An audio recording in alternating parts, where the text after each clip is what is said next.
Ang kuwentong nagpabago sa pananaw ng isang Amerikanong doktor. Ang lihim na lakas ng medisina sa Pilipinas. Isang pagbagsak ng pangarap sa Ninoy Aquino International Airport. Isang balita ang gumulantang sa buong mundo ng medisina. Ang Estados Unidos, na kinikilalang pinakamahusay sa larangan, ay tinalo ng Pilipinas. Isang katawa-tawang biro. Imposible. Iyan ang unang pumasok sa isip ng lahat. Ngunit ang mga mukha ng 17 disipo, naglalakihang doktor mula sa Amerika na lumapag sa Ninoy Aquino International Airport, NAIA, ay malinaw na nagpapahiwatig ng isang katotohanang mahirap tanggapin. Ang kanilang nasaksihan sa Pilipinas ay hindi lamang ang teknolohiyang AI na nagpapahanga sa buong mundo, kundi isang eksenang yumanig at nagpabago sa kanilang buong paniniwala. Bakit lumuhod, lumuha, at yumuko ang isang mayabang na doktor mula sa Amerika sa pasilyo ng isang ospital sa Maynila? At ano ang tunay na dahilan sa likod ng estadistikang gumulat sa mundo? Ang Pilipinas, bilang numero 1, ito ay hindi lamang isang kuwento tungkol sa teknolohiyang medikal. Ito ang tunay na salaysay na babago sa iyong kaalaman sa medisina, kukuwestiyon sa iyong mga pinaniniwalaan, at mag-iiwan ng marka sa iyong puso, isang kuwento ng pagbabago sa buhay ng isang doktor. Ang pagdating ng mga Amerikanong doktor sa NAIA ay nagsimula sa isang nakagugulat na testimonya. Ang arrival lobby ng paliparan ay abala gaya ng dati, ngunit isang di pangkaraniwang tanawin ang umagaw ng pansin. Isang grupo ng 17 Amerikano, lahat ay mga doktor, ang sunod-sunod na pumasok. Ang kanilang mga mukha ay puno ng pagtataka at pagkalito. Isang statistical report na inilabas sa isang pandaigdigang kumperensiya ng mga mananaliksik. Ayon sa ulat, ang Estados Unidos ay pangatlo sa cancer survival rate, habang ang Pilipinas ay nangunguna. Bukod pa rito, ang Pilipinas ay nagtala ng 99.7% accuracy sa cancer diagnosis gamit ang artificial intelligence. Ang 5-year survival rate para sa stomach cancer ay 77% at ang early detection rate para sa lung cancer ay doble kaysa sa Amerika. Dahil hindi makapaniwala, isang respetadong Amerikanong doktor, ang personal, na nagpasyang lumipad patungong Pilipinas upang alamin ang katotohanan. Ang paglalakbay na iyon ang nagtapos sa kanyang pagluhod sa isang ospital sa Maynila. Pagbalik niya sa Amerika, sinabi niya sa media, hindi kailanman malalampasan ng Amerika ang teknolohiyang medikal ng Pilipinas. Ano nga ba ang katotohanang nasaksihan niya? Ang paniniwalang nabuwal. Ako si Dr. David Johnson. Sa loob ng 30 taon, nagsilbi ako bilang isang espesyalista sa oncology sa San Francisco General Hospital. Ang pagwagi laban sa cancer, iyan ang naging misyon at karangalan ng aking buhay. Lubos ang paniniwala ko na ang sistema ng kalusugan sa Amerika ang pinakamahusay sa buong mundo at ipinagmamalaki kong maging bahagi nito. Sa edad na 56, patuloy akong tumatayo sa operating room. Nagbibigay pag-asa sa aking mga pasyente. Ngunit isang buwan na ang nakalipas, ang lahat ng aking pinaniniwalaan ay nagsimulang magbago. Isang ordinaryong araw sa ospital. Matapos ang aking morning rounds, bumalik ako sa opisina upang tingnan ang aking mga email. Isang mensahe mula sa International Research Society ang nakakuha ng aking pansin. Latest Global Cancer Survival Statistics Report. Binuksan ko ito ng walang pag-aalinlangan. Ngunit natigilan ako. Ang mga numero sa screen ay tila isang malaking pagkakamali. Overall survival rate, Pilipinas, Germany, Estados Unidos. Hindi ako makapaniwala. Ang Amerika, pangatlo. Mas lalo akong nagulat sa mga detalye. Sa Pilipinas, ang 5-year survival rate para sa stomach cancer ay 77%. Sa Amerika, 33% lamang. Ang early detection rate para sa lung cancer sa Pilipinas ay 75%. Sa amin, 36%. At ang pinakagulat ko, Ang AI-based diagnosis accuracy ng Pilipinas ay umabot sa 99.7%. Imposible. Mali ang datos na ito. Bulong ko sa sarili. Sinuri ko ang pinagmulan ng ulat. Ito ay isang joint project ng World Health Organization at ng International Research Organization. Kredibilidad? Walang duda. Ngunit hindi ko ito matanggap. Ang alam ko lang tungkol sa Pilipinas ay ang kanilang magagandang dalampasigan at masasarap na pagkain na malalampasan nila ang Amerika sa teknolohiyang medikal. Hindi ko iyon kailanman naisip. Tinawagan ko ang aking kasamahan, si Mark. Mark, nakita mo ba ang bagong cancer stats? Pilipinas. Number 1? Paano nangyari yon? Ganoon din ang reaksyon niya. David, nakita ko. Hindi ka panipaniwala. Baka may daya sa statistics o mali ang paraan ng pagsukat. Nag-usap kami ng matagal, ngunit walang malinaw na sagot. Makalipas ang ilang araw, sa isang oncology conference sa aming ospital, ang ulat na ito ang naging mainit na paksa. Ang susi ay ang kanilang National Health Program. Sabi ng isang propesor, lahat ng mamamayan ay may libreng regular na check-up. Kaya mataas ang early detection rate nila. Pero ang 99.7% AI accuracy, hindi ba't eksaherado iyon? Sagot ng isa pang doktor, ang pinakabagong sistema natin ay nasa 95% pa lang. Walang makapagbigay ng tiyak na paliwanag. Nang gabing iyon, hindi maalis sa isip ko ang report. Binuksan ko ang aking laptop at nagsimulang magsaliksik tungkol sa sistema ng kalusugan sa Pilipinas. Nagulat ako sa dami ng mga research paper at case studies na lumabas. Ang kanilang teknolohiya sa liquid biopsy, ang tagumpay ng robotic surgery, ang kanilang telemedicine system, isang mundo na hindi ko alam ang nabuksan sa akin.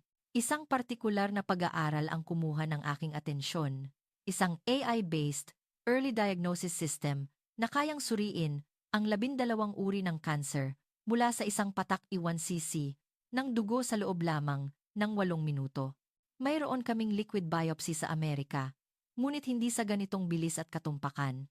Ang mas nakagugulat ay ang katotohanang ito ay komersyal, nang ginagamit sa mga ospital sa Pilipinas hindi sa laboratorio, kundi sa mga tunay na pasyente. Katawa-tawa, bulong ko. Kung totoo ito, guguho ang lahat ng ipinagmamalaki ko. 30 taon akong naniwala na ang Amerika ang nangunguna. Kinabukasan, nagdesisyon ako. Pupunta ako sa Pilipinas. Kailangan kong makita sa sarili kong mga mata. Kung totoo ba ang mga estadistika o isang malaking palabas lamang.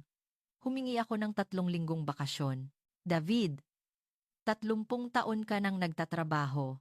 Pero ngayon ka lang hihingi ng ganito kahabang bakasyon. Anong nangyari? Tanong ng hospital director. Pupunta po ako sa Pilipinas. Gusto kong makita ang kanilang medical system. Pilipinas? Bakit doon? Gaya ng inaasahan. Ganoon din ang reaksyon niya. Lahat kami ay may iisang pananaw. Nag-book ako ng flight at nagpadala ng request for visit sa mga pangunahing ospital sa Maynila. St. Luke's Medical Center, Philippine General Hospital, at Makati Medical Research Institute. Ipinadala ko ang aking credentials at layunin. Nagulat ako nang lahat sila ay sumagot ng welcome. Ang Cancer Center sa Makati Medical Research Institute ay nagtalaga pa ng isang personal coordinator para sa akin. Bago ako umalis, puno pa rin ako ng pagdududa. Siguradong ipapakita lang nila ang magagandang bahagi. Naisip ko. Maaaring maganda sa papel ang statistics, pero iba ang realidad. Ngunit habang lulan ako ng eroplano patungong Pilipinas, hindi ko alam na ang biyaheng ito, na sinimulan ko para patunayang mali sila, ang siyang tuluyang magpapabago sa aking buhay. Isang sibilisasyong hindi inaasahan. Pagkatapos ng 14 na oras na biyahe, lumapag ako sa NAIA. Pagod ang aking katawan dahil sa jet lag, ngunit gising na gising ang aking diwa. Papunta pa lang sa immigration, may napansin na akong kakaiba. Mga tourist guide robot ang sumasalubong sa mga pasahero. Magandang araw po! Welcome to the Philippines! Kailangan niyo po ba ng tulong? Sabi ng isang robot sa matataas na Ingles. May mga self-service kiosk din sa San Francisco, pero wala kaming AI robots na ganito kalinaw at natural kumilos. Mas nagulat ako sa immigration. In-scan ko ang aking pasaporte sa isang automated gate. Nag-facial recognition ito. Paglabas ko, para akong nasa isang malaking digital hub. Mula sahig hanggang kisame. Puro digital signages na nagbibigay ng real-time information. Sumakay ako ng 2P bus papuntang Makati. Nang bibili ako ng ticket, isang staff ang magalang na nagsabi, "Sir, mas madali po kung i-download ninyo ang Beep app. Isang app lang po para sa bus, tren, at taxi. Sa Amerika, may mga app kami. Pero hindi ganito ka-integrated. Sa loob ng bus, inilabas ko ang aking cellphone. Magche-check sana ako ng email mula sa ospital. Ngunit isang bagay ang nakapagpatigil sa akin. Kahit nasa ilalim kami ng overpass sa EDSA, perpekto ang 5G signal ko. Sinubukan kong mag-video call sa aking asawa. Malinaw at walang putol. Paano ito posible? Sa subway sa San Francisco, halos walang signal. Pero dito, napakabilis ng internet. Pagdating ko sa Makati, sumakay ako ng MRT. Ang istasyon ay malinis at organisado. May mga platform screen doors. At ang arrival information ay ipinapakita kada segundo. Ang susunod na tren papuntang Taft Avenue ay darating sa loob ng 30 segundo. Ang anunsyo ay nasa Filipino, Ingles, at Mandarin. Sa loob ng tren, lalo akong namangha. Perpekto pa rin ang 5G. Isang matandang lalaki sa tabi ko ang nanonood ng video sa kanyang smartphone nang walang buffering. Sa pagkakaalam ko, bihira sa Amerika ang mga senior citizen na ganito ka-tech-savvy. "Excuse me, sir. You're very good with your smartphone," sabi ko. Ngumiti ang matanda. "Naku, iho, hindi ka na mabubuhay ngayon kung wala kang smartphone. Ang pag-book ng appointment sa ospital, pag-order ng gamot, lahat sa cellphone na." Natulala ako. Ang digital divide, halos wala na rito. Sa Amerika, marami pa ring matatanda ang may hawak na papel na reseta. Pagdating sa hotel ko, binuksan ko ang bintana. Napakaganda ng city lights ng Makati. Ngunit hindi mapakali ang isip ko. Mula paliparan hanggang hotel, nagsimula nang magkaroon ng lamat ang aking mga paniniwala. Akala ko, ang Amerika ang sentro ng teknolohiya.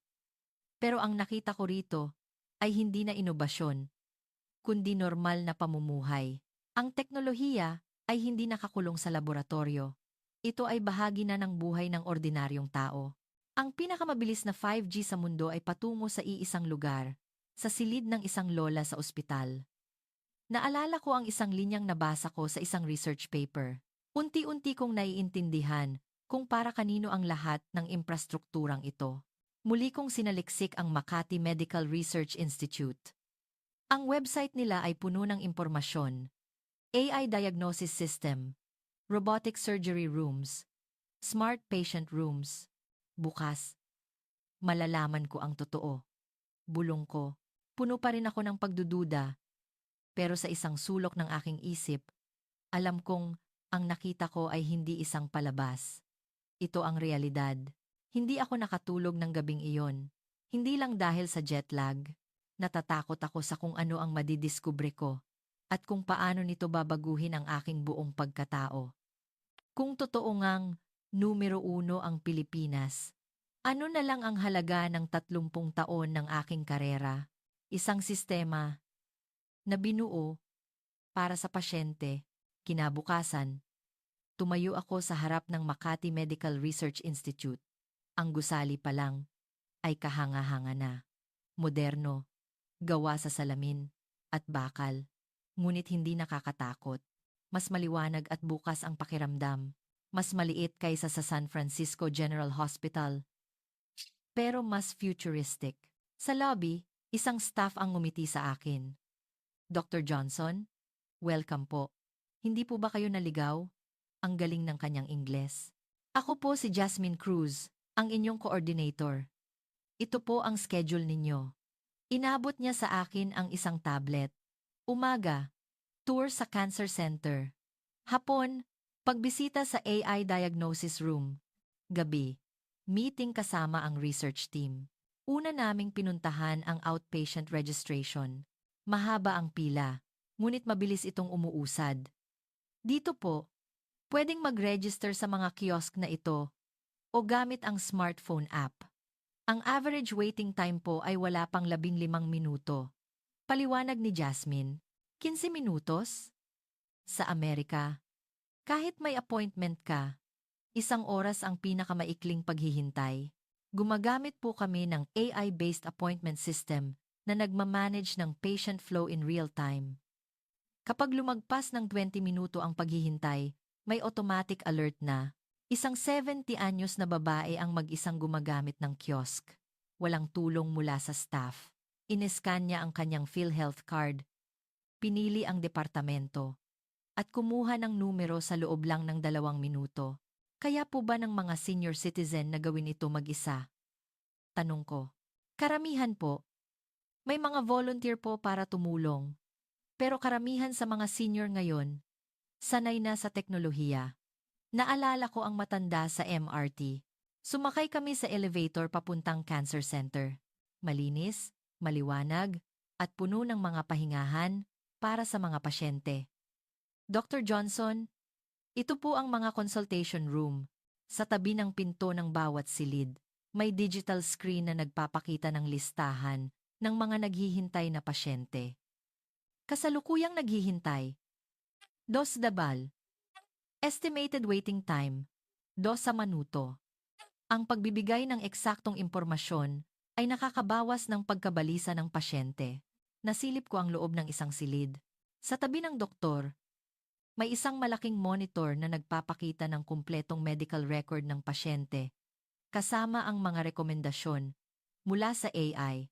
Anong sistema yan? Ang aming electronic medical record system. Kahit saang ospital sa Pilipinas pumunta ang pasyente, shared po ang lahat ng records nila. Napanganga ako. Sa Amerika, iba-iba ang sistema ng bawat ospital.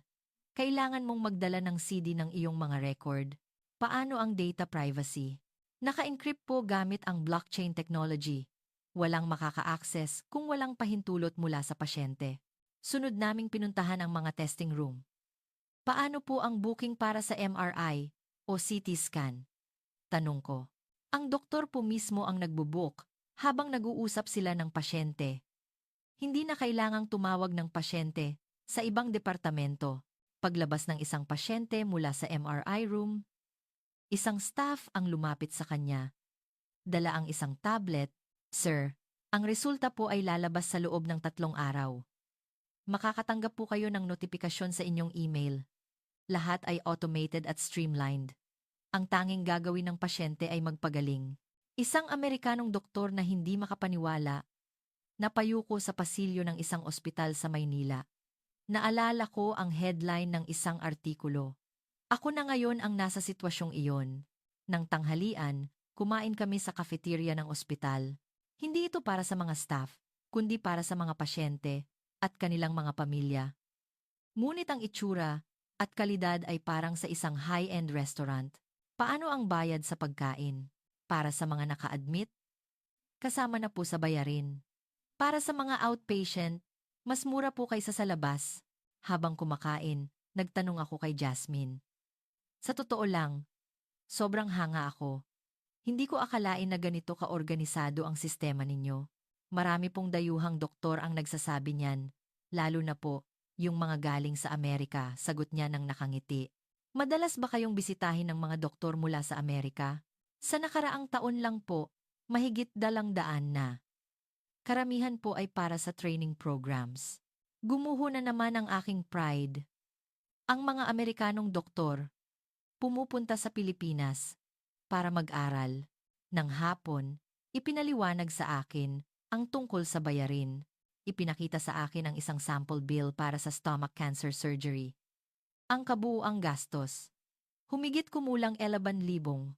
2 milyong piso. Nanlaki ang mga mata ko. 2 milyon? Sa Amerika, Aabot yan ng hindi bababa sa 120,000, 6 na milyong piso. Opo. At kapag may PhilHealth, ang babayaran na lang po ng pasyente ay humigit kumulang ay di 200,000. 1/10 ng presyo. Naging komplikado ang isip ko. Gaano karaming Amerikano ang nabangkarote dahil sa cancer. Ibinenta ang bahay, nabaon sa utang, at sa huli, itinigil ang pagpapagamot. Paano ang proseso sa insurance? Mayroon po tayong National Health Insurance, ang PhilHealth. Simple lang po ang proseso. Walang komplikadong paperwork. Isang sistema na malayong-malayo sa bangungot ng insurance system sa Amerika. Sa pagtatapos ng araw, tinanong ako ni Jasmine, "Kamusta po, Dr. Johnson?" Nakakagulat, sagot ko. Akala ko, ang Amerika ang pinakamagaling, pero ibang antas ang narito. Mas magugulat po kayo bukas kapag nakita ninyo ang aming AI diagnosis system. Habang pabalik sa hotel, malalim ang aking iniisip. Ang nakita ko ay hindi lang isang sistema. Ito ay isang pilosopiya. Isang pilosopiyang nakasentro sa pasyente. Paano naman sa Amerika? Ang inuuna ay ang kita ng insurance company. Ang kita ng ospital. Ang pasyente ay isang numero lamang na naliligaw sa sistema. Pilipinas, Singa, Amerika, Laping 3. Ngayon, nakikita ko na ang kwento. Sa likod ng mga numero, hindi ito tungkol sa teknolohiya lamang, kundi sa pilosopiya ang pananaw sa pag-aalaga ng may sakit. Nang gabing iyon, nagpadala ako ng email sa aking mga kasamahan. Mga kaibigan, mali ako. Ang medisina sa Pilipinas ay malayong-malayo sa ating inaakala. Napakarami nating dapat matutunan. Ngunit ang tunay na pagyanig sa aking mundo ay hindi pa nagsisimula. Ang teknolohiyang may puso. Kinabukasan, tumungo ako sa research wing ng Cancer Center. Ito ang araw na pinakahihintay ko. Ang makita ang AI-based cancer diagnosis system. Ang teknolohiya sa likod ng 99.7% accuracy.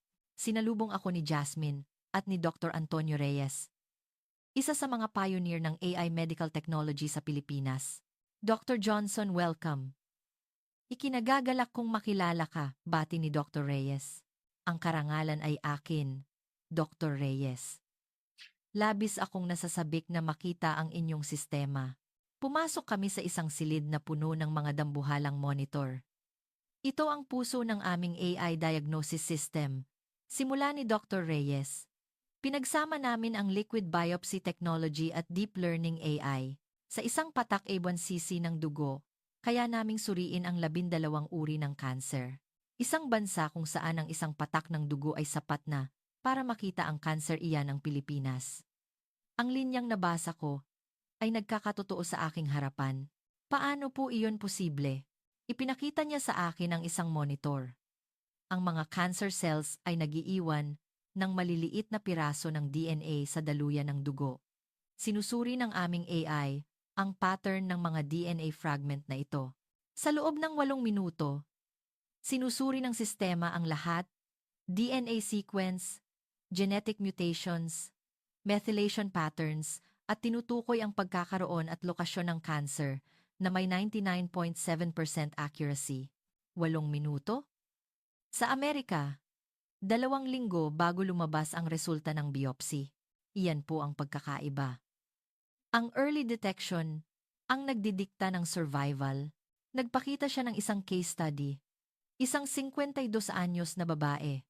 Sa isang routine check-up, natuklasan ng AI ang stage 1 pancreatic cancer.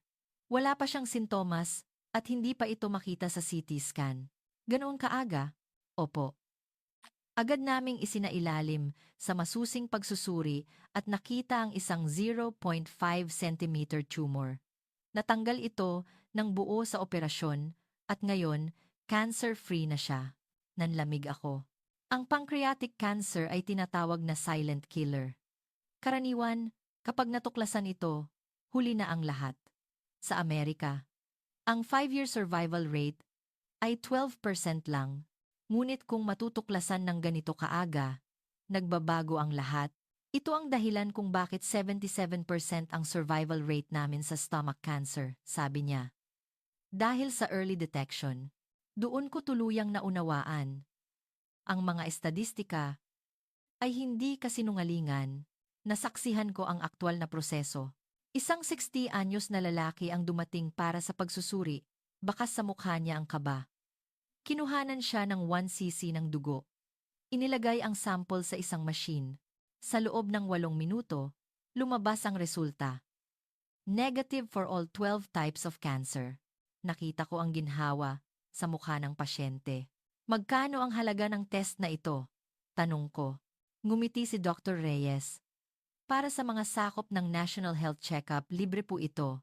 Kung hindi, nasa 103,500 piso lamang. Ama. Why? 3,500.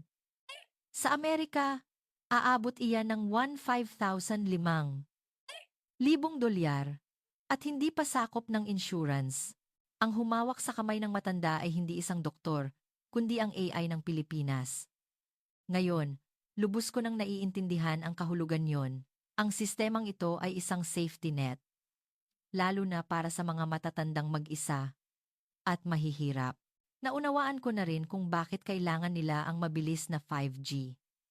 Ang real-time data processing ng AI ay imposible kung wala ito. Tinanong ko si Dr. Reyes, bakit hindi ito magawa ng Amerika? Pagkakaiba sa sistema. Sagot niya. Sa Amerika, hiwa-hiwalay ang datos bawat ospital, bawat insurance company. Dito sa Pilipinas, dahil sa PhilHealth, iisa at integrated ang aming database. Idinagdag niya. At isa pa, sa Amerika, tinitingnan ninyo ang kalusugan bilang isang industriya. Dito sa Pilipinas, tinitingnan namin ito bilang isang karapatan. Ang mga salitang iyon ay tumusok sa aking puso. Iyon ang sagot sa lahat ng aking agam-agam sa sistema ng Amerika. Ang kita ang laging nauuna. Hindi ang pasyente.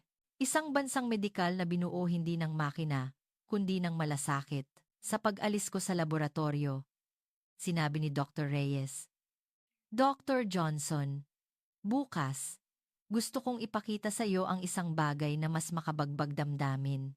Gusto mo bang makilala ang isa sa aming mga pasyente? Siyempre, isang lola. Iniligtas siya ng sistemang ito. Kapag narinig mo ang kanyang kwento, maiintindihan mo ang tunay na kahulugan sa likod ng mga numero. Ang kwento ni Aling Flora. Kinabukasan, pumunta kami sa 7th floor, sa inpatient ward. Papunta kami sa silid ng lolang.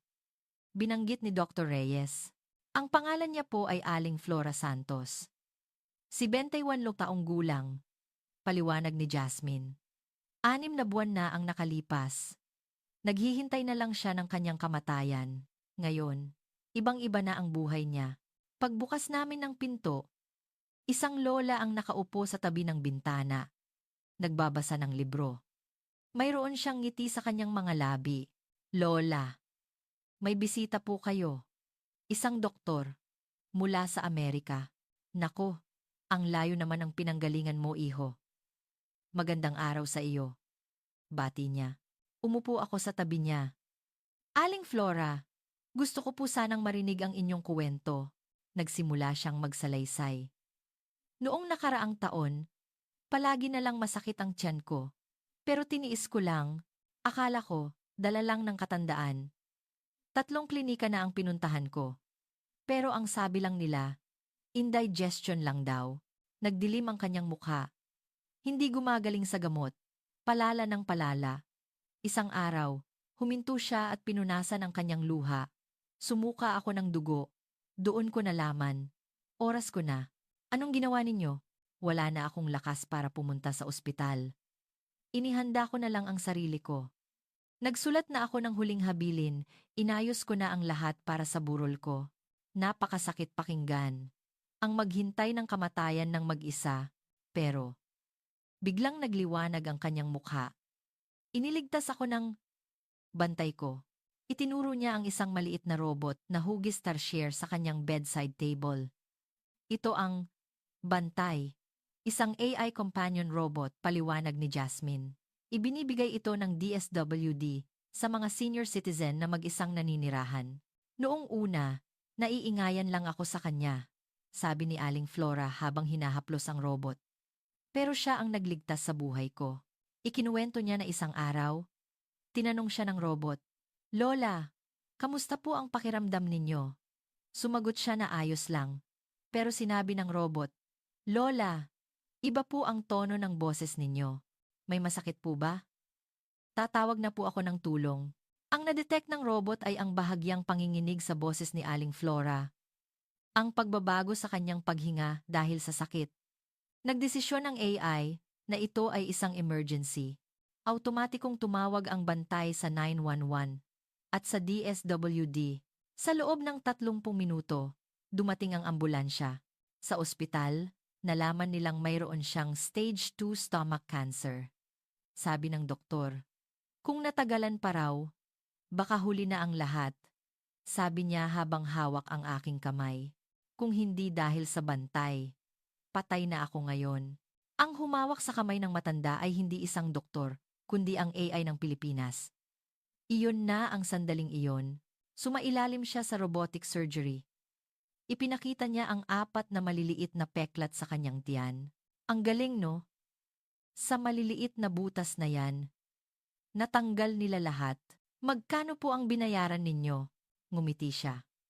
Isa akong indigent. Halos walang binayaran. Sagot lahat ng gobyerno. Napaiyak ako. Sa Amerika, hindi magagamot si Aling Flora dahil wala siyang pera. Ikinuwento niya ang kabaitan ng mga nurse. Isang araw, ayaw niyang kumain dahil sa depresyon. Hinawakan daw ng isang nurse ang kanyang kamay at sinabing, "Lola, kailangan ninyong kumain para lumakas. Nandito lang kami para sa inyo. Hindi kayo nag-iisa." Umiyak ako ng umiyak. Sabi niya, "Sino ba namang mag-aakala na may mag-aalaga sa isang matandang walang anak na tulad ko?" Hindi na ako nakapagsalita.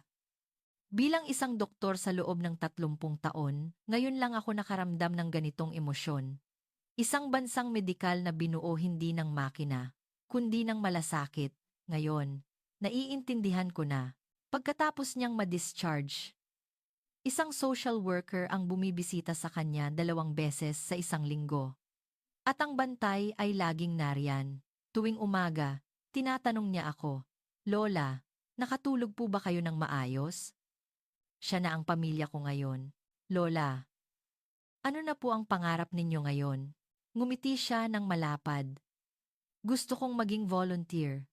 Gusto kong tulungan ang ibang matatanda na mag-isa at ipakilala sa kanila si Bantay, na puno ng pag-asa ang aking puso. Isang taong naghihintay ng kamatayan noon, ngayon ay gustong magligtas ng buhay ng iba. Binigyan ako ng pangalawang pagkakataon para mabuhay." Bulong niya. "Nagpapasalamat ako na ipinanganak ako sa bansang ito. Isang bansa na hindi nang iiwan sa mga mahihirap at matatanda." Paglabas namin ng silid, tinanong ko si Jasmine, "Marami bang kaso na tulad ni Aling Flora?" "Opo."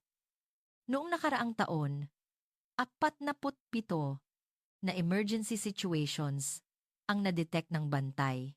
12 sa kanila ay na-diagnose na may early stage cancer. Lahat sila naligtas. 47 buhay. 47 kwento. 47 himala. Sa pasilyo, narinig ko ang isang nurse na nakikipag-usap sa isang matandang pasyente. "Lolo, kumain na po ba kayo? Kung ayaw ninyo ng ulam, papalitan po natin." "Wag na. Iha, sobra-sobra na nga ang alaga ninyo sa akin. Trabaho po namin ito, Lolo. Ang kaligayahan namin ay ang makita kayong gumaling. Hindi ito trabaho lang. Ito ay pag-aalaga mula sa puso. Ito ay malasakit." Sa first floor lobby, nabasa ko ang mission statement ng ospital. Pasyente ang una. Ang buhay ay sagrado. Isang simpleng pangungusap, ngunit naroon ang lahat ng kahulugan, ang bilis na nagliligtas ng buhay. Kinabukasan, pinapunta ako ni Dr. Reyes sa emergency room. "Dito mo makikita ang tunay na lakas ng aming sistema," sabi niya. Maayos at organisado ang ER. Hindi magulo tulad sa Amerika. Ang aming emergency system ay may 3 antas. Paliwanag niya.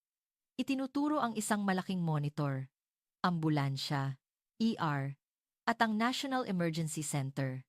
Ang AI system na ito, ang nag-uugnay sa lahat, ipinapakita ng screen ang lokasyon ng lahat ng ambulansya sa Metro Manila in real time.